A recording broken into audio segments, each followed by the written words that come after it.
Asyhadu alla ilaha illallah. Ya, ini menjadi hal yang baru, menjadi sebuah kreasi.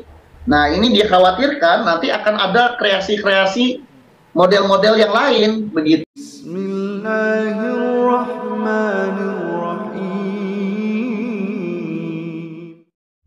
Assalamualaikum warahmatullahi wabarakatuh. Alhamdulillah wassalatu wassalamu ala Rasulillah. Allahumma sholli ala Muhammad wa ala ali Muhammad. Alhamdulillah kita bertemu kembali di channel Cahaya Hidayah.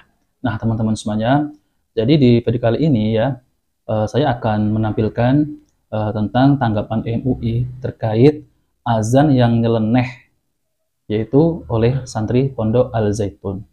Maka dari itu, MUI menanggapi azan tersebut. Nah, teman-teman semuanya, kita langsung aja tampilkan videonya tentang tanggapan MUI tersebut. Ya, pertama, azan itu adalah i'lam, artinya pemberitahuan tentang masuknya waktu sholat. Nah, jumhurul ulama menghukumi azan itu hukumnya sunnah muakkadah, ya, kecuali mazhab Hambali yang menyatakan itu wajib, ya. Nah, di dalam azan yang hukumnya sunnah muakkadah ini, pelaksanaannya ada sunnah-sunnahnya, ya, sunnah-sunnah dalam mengumandangkan azan, ya. Misalnya sunnahnya adalah pertama, muazzinnya itu harus suci dari hadas kecil, hadas besar, ya, artinya sudah dalam keadaan berwudu. Sunnahnya misalnya menghadap kiblat. Sunnahnya misalnya meletakkan jari tangan, ya, seperti ini gitu ya, di telinga begitu, ya, itu untuk melantangkan suara supaya seruan azan terdengar lebih jauh, ya. Kalau sekarang sudah ada mikrofon, ya, sudah ada speaker, ya.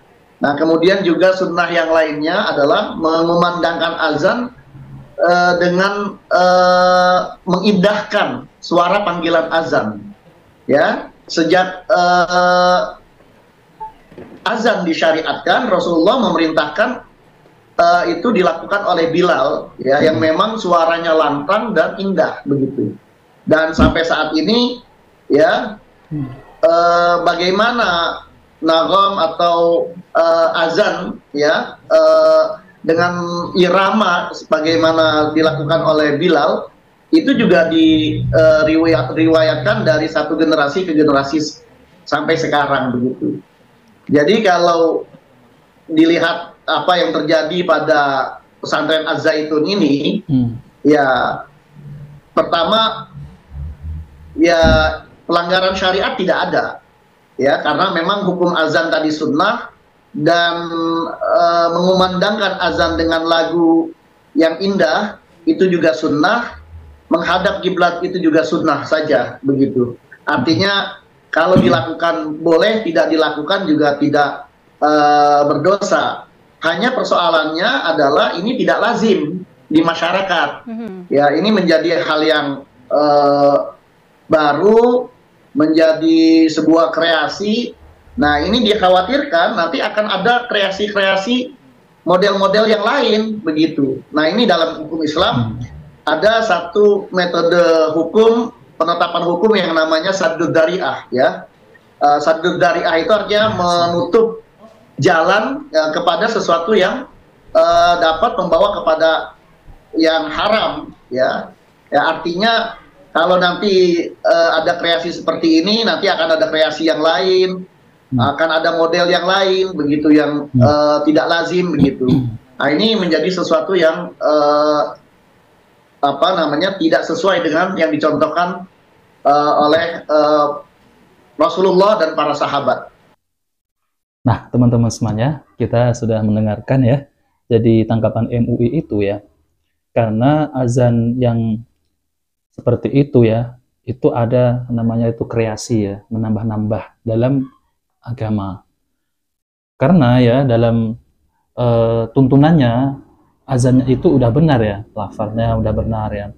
Akan tetapi kalau dilihat seperti ini, seperti itu, jadi itu tidak lazim ya, ataupun nyeleneh di pandang masyarakat juga tidak seperti apa yang azan yang pada umumnya. Nah, kalau kita kembali di zaman Nabi ini ya, seperti Bapak MUI ini mengatakan bahwa ini adalah ada tambahan kreasi-kreasi, maka kalau dibiarkan nanti akan kreasi-kreasi yang baru. Apa yang dimaksud kreasi-kreasi baru ini ya? Dan tidak ada contoh dari Nabi Shallallahu Alaihi Wasallam ya.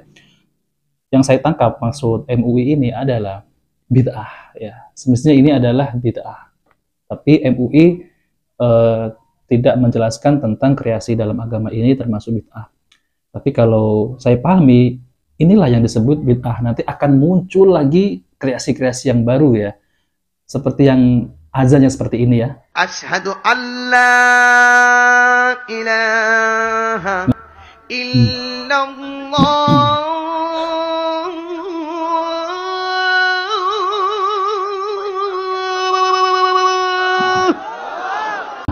Bener kan? Azan yang seperti ini yang saya tampilkan ya tadi itu kan kreasi juga ya. Sampai kayak gitu.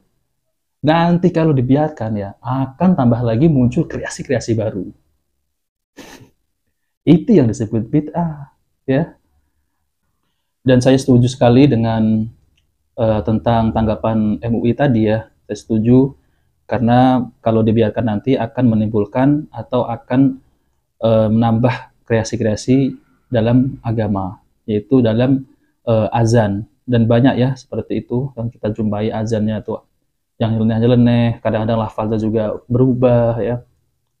Nah teman-teman semuanya, saya akan bacakan ya ini di artikel Radio Roja ya, yang ditulis Radio Roja, sunnah-sunnah ketika seorang mengumandangkan azan.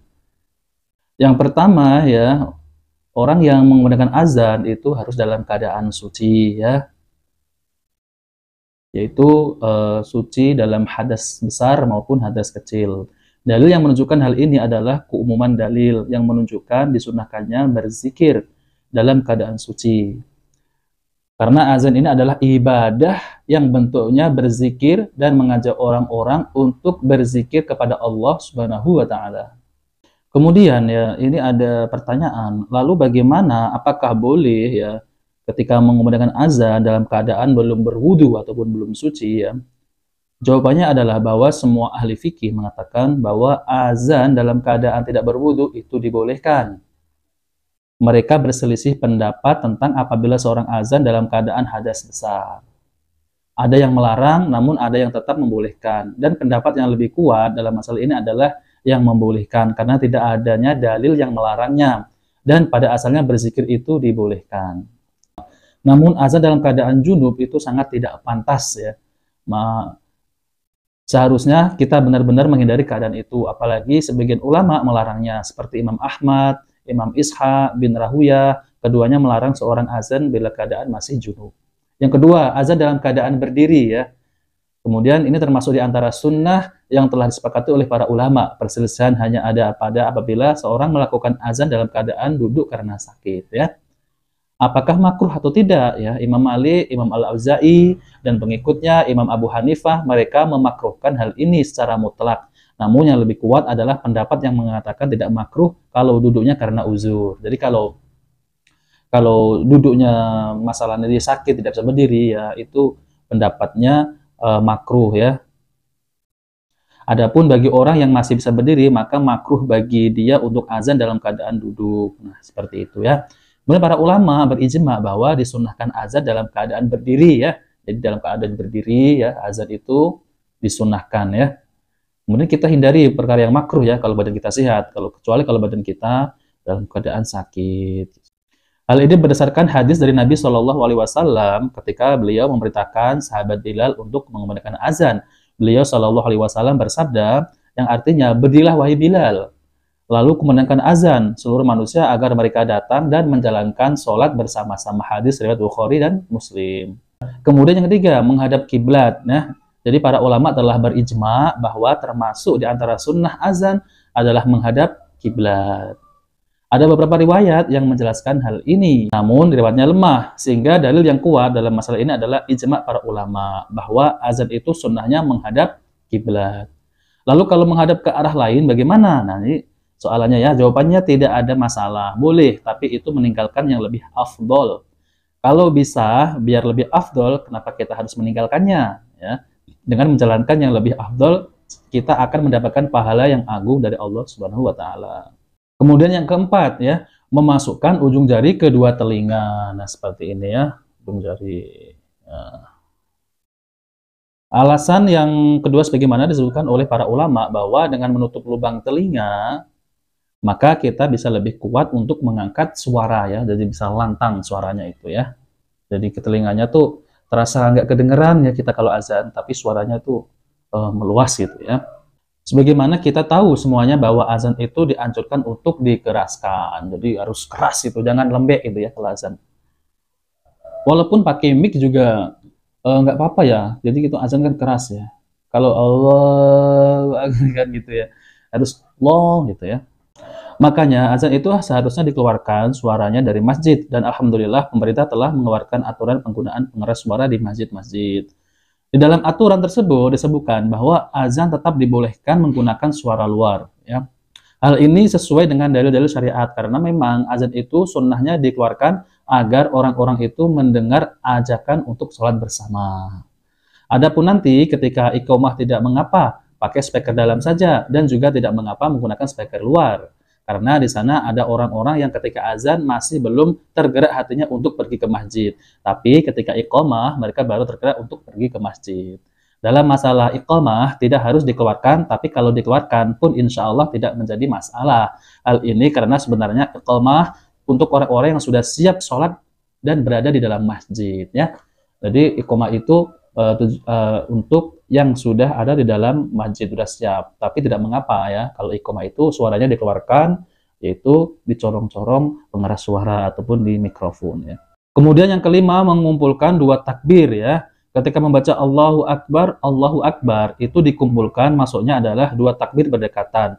Bisa dengan mewasolkan atau meneruskannya, atau bisa dengan waqaf tapi berdekatan. Rasulullah Shallallahu Alaihi Wasallam bersabda, apabila seorang muazin mengatakan Allahu Akbar, dan salah seorang dari kalian mengatakan Allahu Akbar. Hadis riwayat Muslim. Hal ini menunjukkan bahwa mengumpulkan dua takbir ini menjadi satu adalah itu yang sesuai dengan tuntunan Nabi Shallallahu Alaihi Wasallam, bukan memisahnya seakan-akan berdiri sendiri. Kemudian yang keenam, menoleh ke kiri dan ke kanan, yaitu dengan ketika membaca hayya 'alas shalah ya, hayya 'alas shalah. Nah, seperti itu ya. Itu pakai tangan dua gini ya. Hayya 'alas shalah gitu. Tapi yang bergerak ini kepalanya, lehernya ya. Hal ini ditunjukkan oleh hadis Abu Juhaifah radhiyallahu taala anhu bahwa beliau melihat sahabat Bilal radhiyallahu taala anhu ketika sedang mengumandangkan azan. Beliau mengatakan, yaitu maka aku pun melihat bagaimana mulutnya sahabat Bilal ketika mengumandangkan azan. Beliau menoleh ke sini, maksudnya ke kanan, dan menoleh ke sini, maksudnya ke kiri. Hadis riwayat Bukhari dan Muslim. Itu disunahkan ya teman-teman ya, terutama ketika tidak ada pengeras suara. Di antara hikmah dari sunnah ini adalah agar suara azan bisa menyebar luas. Kemudian yang ketujuh ya, membaca taswib untuk azan subuh. Taswib adalah bacaan as-sholatu khairum minan naum. Nah, kurang lebih seperti itu ya, teman-teman ya. Ini dibaca setelah membaca hayya 'alal falah. Ya, setelah hayya 'alal falah, terus as-sholatu khairum minan naum ya. Nah, jadi sunnah-sunnah ketika mengumandangkan azan ini sangat ringkas ya, dan jelas dan padat ya. Kurang lebih seperti itu ya. Jadi kalau seperti ini itu nggak ada sunnahnya ya. Dan ya itu adalah kreasi-kreasi baru dalam agama, dan itu adalah hukumnya haram ya, kata MUI juga gitu, bisa menimbulkan nanti ada kreasi-kreasi baru yaitu bid'ah ya. Itu adalah bid'ah, hal yang baru dalam agama. Nah, oke teman-teman semuanya, jika video ini bermanfaat jangan lupa like dan subscribe di channel Cahaya Hidayah. Wabillahi taufiq wal hidayah. Wassalamualaikum warahmatullahi wabarakatuh.